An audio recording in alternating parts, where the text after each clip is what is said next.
which allegedly acquired illegally 320 land holdings allegedly in Mexico, Pampanga as well. So at this point in time, since both the dangerous drugs operation and the illegal acquisition of land both happened in Mexico, Pampanga, let us ask Mayor Tumang to enlighten us kung ano pong nangyari dito, because I believe dumadaan sa munisipyo lahat ng transfer ng property. Mayor Tumang, please.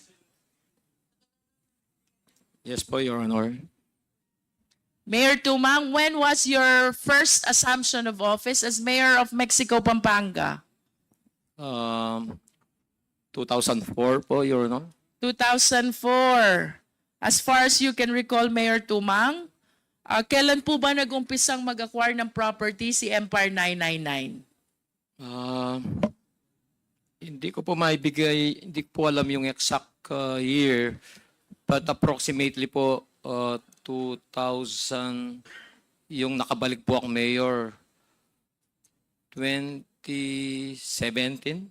2017. Mayor Tumang, do you personally know Willie Ong?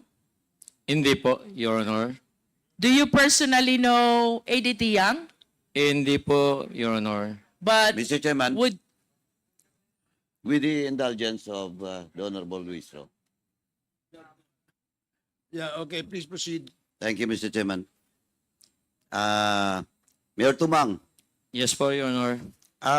for the information of everyone, ito kasi pong question of the drugs and the acquisition of properties ng mga foreign national form part of my reso doon sa public accounts. Kasi public accounts na lang pinagsimulan nito eh.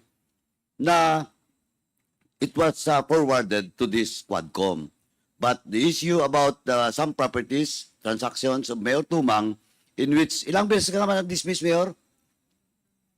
Ilang beses ka na na-dismiss? Yung dismissal order mo? Ilan? Once lang po, Your Honor. Once ka lang na-dismiss? Yes po, Alam ko Your- dalawa. Are you telling the truth? Mayor Tumang, ganito lang po, I just want to warn you. You're under oath once again in this Quadcom hearing, and you're being asked by Congressman Luis Ro. Please, don't lie. Your Honor, yung pong yung previous po, na-reverse po yun. And then, Yung okay. 2022. And then po, 2023, last August po, yun po yung last ko pong dismissal. Under appeal. Yes po, pending appeal po. Pending appeal. Now, Mayor, ganito lang po, you're being asked if kilala mo si Eddie Yang, kilala mo si Tuma, kilala mo si Billy Ong. I just want to tell you, we have already discussed it in the Committee on Public Accounts. And please answer the query of the members of this committee truthfully, or else I will show you the proof. Yes po, Your And Honor. if you're lying, I will cite you in contempt once again, Mayor Tumang. Thank you, Mr. Chairman. Mayor Tumang, ulitin ko po yung tanong. Do you personally know Willie Ong? Your Honor, hindi ko po personally kakilala si Willie Ong and Eddie Yang. Pumunta po sa munisipyo, doon ko lang po sila nakilala dahil nag-inquire na bibili po silang lupa. With your statement, Mayor Tumang, it appears that you personally know Willie Ong and ADT Yang. Because when you said they came to your office, approached you, and told you that they are going to buy lands, Doon ko then lang it po- means that you were able to personally Yes po. meet with these two individuals. Tama po ba? Yes po, namit ko po sila sa munisipyo. In other words, you personally know Willie Ong and ADT Yang. Are you aware that Chairman, once again, Mr. Chairman, this will be the last. Mayor Tumang, you're lying. Hindi po, Your Sandali Honor. po. let me finish. Please don't answer. Don't talk unless you are recognized by the chairman. Mayor Tumang, sinabi mo hindi mo kilala personally si Willie Ong at saka si Eddie Yang. Si Eddie Yang, hindi mo kilala? Nakilala ko po, Your Honor, nung pumunta po sa munisipyo, nagpakilala po sila, Your Honor. Sandali, yung sa munisipyo lang ba? Yes po, Your Honor. Yun lang? Oh, now, eto Mayor Tumang, nagsisinungaling ka.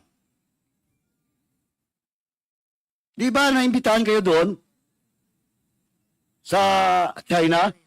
Yes po, At Your Honor. kasama niyo si Eddie Yang? Yes po, Your Honor. Oh, now you're telling me that sa munisipyo lang? Nung Don't lie. You're lying. Di- Anong hindi? May mga picture kayo abroad.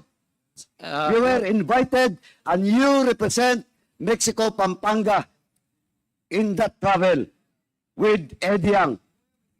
And it's Eddie Yang that introduced all of you, and that includes the former governor and the governor to the ambassador.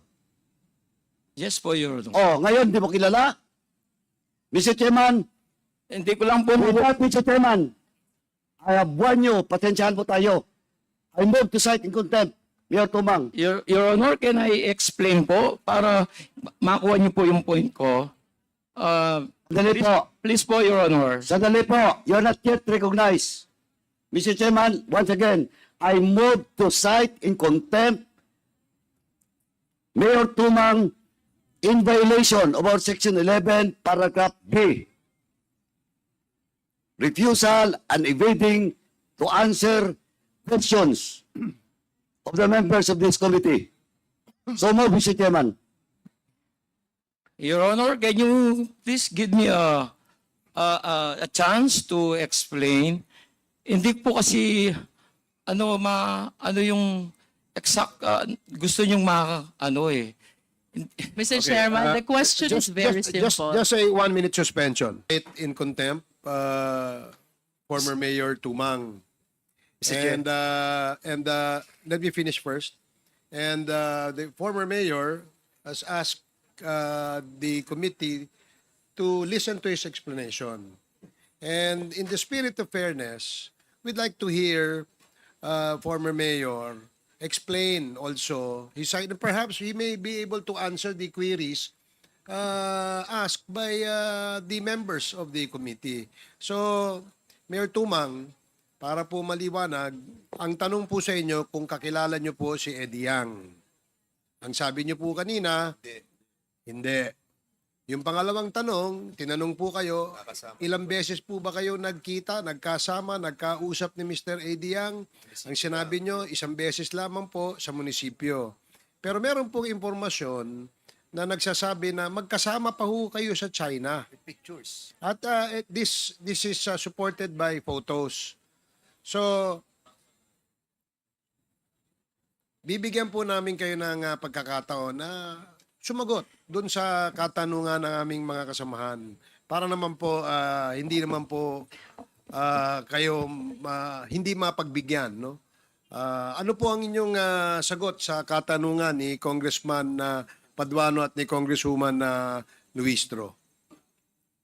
Thank you po, Your Honor. Hindi ko na lang po sinabing once ko lang po nakita namit si Willie Ong. Si Willie Ong po twice sa munisipyo po. Si Eddie Yang po, so many times. Pero yung first namit ko po si Willie Ong and Eddie Yang sa munisipyo po. And then, pagkatapos po noon, marami na pong series na nakita na po kami ni Eddie Yang dahil bumili po sila ng lupa. Hanggang pumunta po kami ng China, in-invite po kami doon. Doon po lang po nakilala si Eddie Yang. Ang pinupunto ko po, hindi ko po personal nakakilala po. Namit ko lang po sila sa munisipyo. Pero so many times po nakilala ko na sina Eddie Yang. Pero si Willie Ong po, twice lang po. Chairman, Yes, Congressman Paduano. Ito kasi yung problema. Alam ko na, sinabi ko na kanina, Mayor, pinagdaanan na to natin Dalawang committee, dangerous drugs at saka yung Mexico